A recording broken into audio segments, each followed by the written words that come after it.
Hey, what's going on, everybody? Yugioh for you here with my thoughts on the April 1st, 2014 TCG ban list. We all pretty much already know what's on the list, so I'm going to do a quick rundown of the cards and basically give my thoughts on the list and the individual cards. So, of course, banned is Morphing Jars 1 and 2. Limited is Wolfbark, Gundy, Ferny Barrier, and Rekindling. Semi is Necrophase and Heretic Seal of Convocation. Unlimited is Primal Seed and Magical Stone of Excavation. That's the entire list as a whole. And overall, I think it's a pretty boring, bland, pathetic, and overall bad list. They didn't really do anything. They basically just made a list to make a list. Like, hey, April 1st, we need to make a list. And they just pulled out random shit. And that's all they really did for the list. Nothing really spectacular. Nothing really was changed. The meta's pretty much going to remain the same, minus maybe one or two decks, because Sylvans are going to be beyond beyond good now, which is pretty ridiculous. We all knew Sylvans were going to be good with the new support, but this really defines it as a whole. And I understand why Konami made a short list because of the fact that it's going until July 13th, which is where I believe the Meta Nuke is going to happen, where they're going to make a humongously big list, fucking destroying Fire Fist, destroying dragons, destroying Mermails and spell books, possibly Boojin as well. I'm not sure on the Boojins, since I don't know if they're going to be coming out with new stuff after Primal. But, a lot of the meta right now, it's going to be nuked. And I think Sylvans might be a part of it. I highly doubt it, since it's still sort of a brand new archetype. It's still new, and they may still bring out support for it. But a lot of the big card decks that are out right now that are old, odds are going to get hit by the meta nuke. But I feel like they sort of wasted their time with this ban list. It really wasn't worth making, in my opinion. Like, if you really were going to try, then why make it? So, let's go down the individual cards to get my thoughts on each one real quick. Morphing Jars 1 and 2. Kind of wondering when they were going to get banned, actually. Morphing Jars is a really powerful card. Really, very, very good in things like, Dark Worlds. This is a really good reset card. Now it's sort of become apparent in a video that you'll definitely be seeing some Death Row replays. You'll see in that. Morphing Jar number 2 was, of course, for the Jackpot 7, but there's more than one way to use Jackpot 7, so you still have to sort of worry about it. This was sort of a very consistent version of it, but Morphing Jar number 2, I believe, was reworded and to excavate, so it worked very well with the Sylvans. I could be wrong on that. I don't remember exactly if it got reworded to excavate. Kind of how Sylvans, like magical, what is it? I forgot the name of the monsters. Like level 1, you flip some and you reveal top card of your deck until you get a spell or trap card. It's basically Excavate now. I forgot the name of it. It's not Magical Sciences, hands down. I don't remember what it is, but I think it came sort of like that.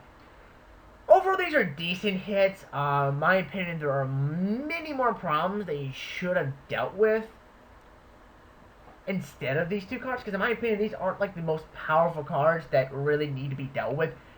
Like the Dragon Rulers really should be banned. I feel like one day AP should have been banned. Drag Down definitely should have been banned because it's a really unfair card, especially in the hands of Dark Worlds. Like, I don't really have a problem with Drag Down. It's the fact that in the hands of Dark Worlds, it really becomes dumb. If Dark Worlds didn't exist, I wouldn't have a problem with Drag Down. But there are a lot more obvious issues in this game that should have been dealt with a lot more than the Morphing Jar do right here. And that's the limit I went to onto the ban. Okay, Wolfbark was probably the only thing a lot of us even saw coming. Wolfbark's a big blow to Fire Fist because they pretty much lost an option for rank 4 plays. It allowed them to go to rank 4 to help them out of situations like 101, Tiger King, the Kakasuchi, which is the Boojin Exceed. There's a lot of things that they could have gone into with Wolfbark. Now, I don't think this completely destroyed the Fire Fist because they still have a lot of the traps. I just think that the playability is going to be slowed down a little bit more. I don't think that the deck is far from dead. By saying Fire Fists are dead is definitely a complete moron. the deck's not dead, it's just a little bit slower. They have to be more careful with Wolf Bark.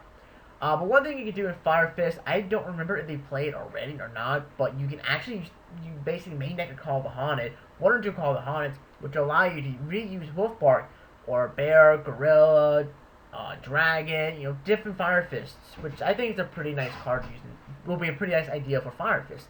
Again, I don't really remember if they already play it, but I think it'd be a pretty nice idea for Fire Fist players.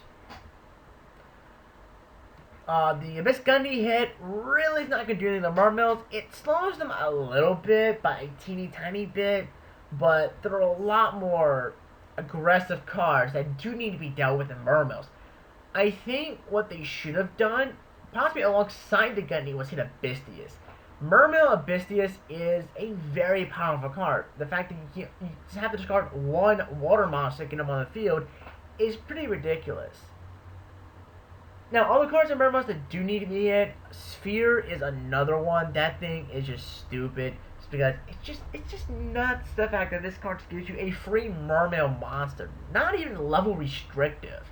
If it was level restrictive, I'd be a little more fine with it. Because of the fact that it could allow you to get easily Abyss Megalo or Abyss Lead or any Mermail you really want is pretty nutty. Now, of course, the most common thing is Sphere and Lyn. Sphere destroys Lyn special summons. That deck cleans your deck by 2 cards. But still, it's a really powerful card. So, Gundy is a nice hit, but more needs to be done for the deck. Rekindling going to 1.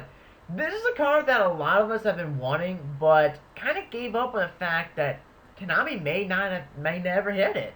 Like, a lot of us pretty much gave up on it, It's a really overpowered card, and I'm glad it went to 1, but I'm also sad at the same time, because as much as I know how powerful Rekindling is, I love the card to death.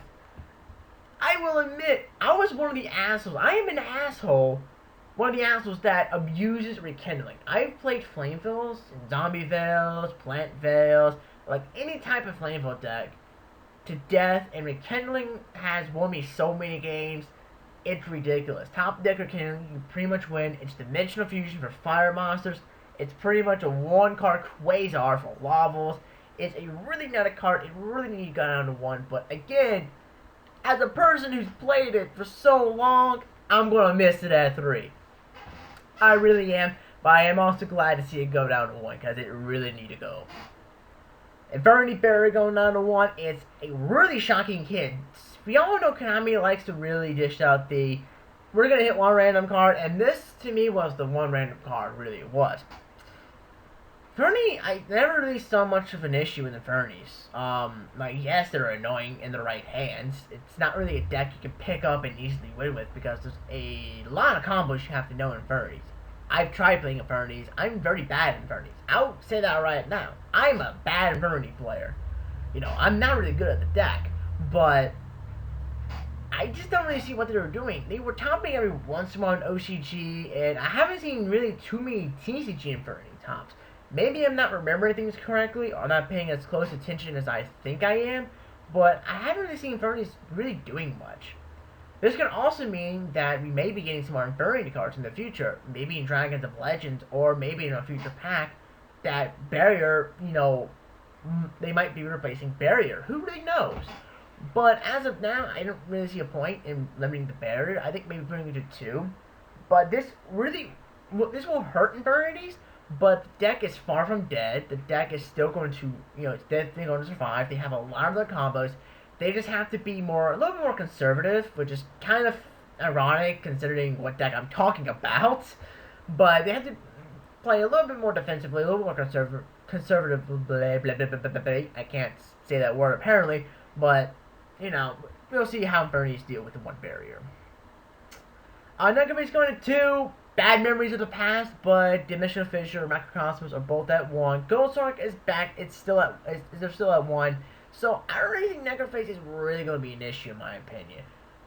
That's just for right now. I could be wrong, but oh well. Heraldic Seal of Convocation, not really a good hit. It's a start, but not really going to deter anyone from playing Heraldic Rulers or Heraldics in general. not really something that's a big issue for them. You basically give them an extra slot because the deck can already run the Carcardes, they run Upstart, Reckless Greed, they run a lot of draw power already, so they can easily get the Hermetic Seals to their hands. There are plenty of ways to really spam the board with Hermetics already, and what they really should have done was hit some of the monsters like Tefnut or Sue, or hell, even a Tum. I think a Tum really should be either limited or banned, because that thing is really ridiculous. The fact that you have the power, the ability to special summon any dragon monster, not even level restricted. It's the same thing with Abyss. It might have the same problem with Abyss Sphere. You can summon any dragon monster you want from the deck, and it still retains its effect. It's pretty nutty. The fact that you can special summon a Metal Dragon off of a Tum is really nuts. The fact that you can special summon a Dragon Ruler off of a Tum or any Hermetic monster, it's really nuts. If the monster didn't retain its effect, or if it was level restrictive, it's like Sphere. I wouldn't have a problem with that card. But because it does retain its effect, because it's not level restrictive, it's something that I feel really should, one of the cards that should be limited or banned. But again, Hermetic Seal is a start to it, but more does need to be done to Hermetic or Hermetic Rulers to really, not shut down the deck, but really show it who's boss. Now for the Unlimited, of course, the Magical Stone, no one's really going to be using it. The FTK, OTK is pretty much gone, so I don't really think anybody's going to be playing it. And Primal Seed, I know there's a loop with limit removal and this, but it's not really consistent, and it's not really going to do anything, in my opinion. It's going to be one of those random OTK, FTKs that is just like, you get it off, you laugh your ass off, that's it. Somebody uses it against you. Might be a little salty, but you're going to end up laughing because it's pretty much you cannot believe someone actually put it up against you. Primal Seed, in my opinion, is not really going to do anything at 3. But again, I could be wrong. That's just me thinking right now. The only thing I can think of is liver bullshit, and that's, like I said, is inconsistent. But like I said, overall, the list is very mediocre. It's very bad. They did not put any thought process into it, and I would have been better off if they had just said, guys, people of the TCG, we're going to skip the ban list for April 1st, and we're going to just have the same list, no changes, until July 13th, where we're going to make an awesome list that's going to knock your socks off. I would have been fine with that. I would have said, okay, that's understandable. Do you want to wait until the Pendulum Summons are fully released for the Meta Nuke? Which is, again, understandable. This list doesn't really do anything. It doesn't make the game more interesting. It doesn't really do anything for the game, which is, in my opinion, very, very bad. They just sat down because they wanted to get a list out for April 1st, and they didn't really think about it. They just half-assed it and rushed it out. It's basically like it's like you're basically having a business, and you rush out a new product, not even testing it out, making sure it works. You rush it out because of quota, because you need to get it out now. Or building a house. So you have to really think about these things, and you have to really make sure that there's a reason to do it. In my opinion, this list did not need to be made. There was no reason for it. And because of that, it makes me very disappointed in it. They basically just put out a list because they needed to put out a list. It wasn't to fix anything. It was just to basically, in a sense, make people happy that they put out a list to show that they were trying. But in reality, they really weren't. And it really disappoints me. So Konami, Kevin Stewart, all the people who work on the lists, shame on you, shame on you, shame on you. Y'all really didn't try. It shows in this list. And really, you should have just said no list until July. That's all you had to do.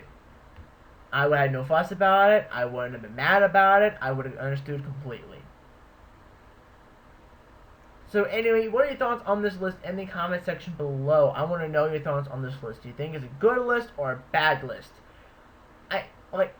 I don't really think it's a good list at all. Like I said, it's just very half-assed, and I can't really say a half-assed list is good.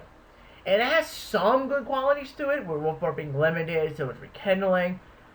But more could have been on this list. Or they could have just waited and put all these hits on July 13th. Where the quote-unquote meta nuke will probably happen. That's just my take on it. Anyway, again, give me your thoughts on this list in the comment section below. You know my thoughts on it. Now we wait till July 13th to see what they're going to do. If they're going to do a meta nuke, or are they not really going to do anything at all? Anyway, hope you guys enjoyed the video. And videos coming next week. Like I said, I did push some videos to next week.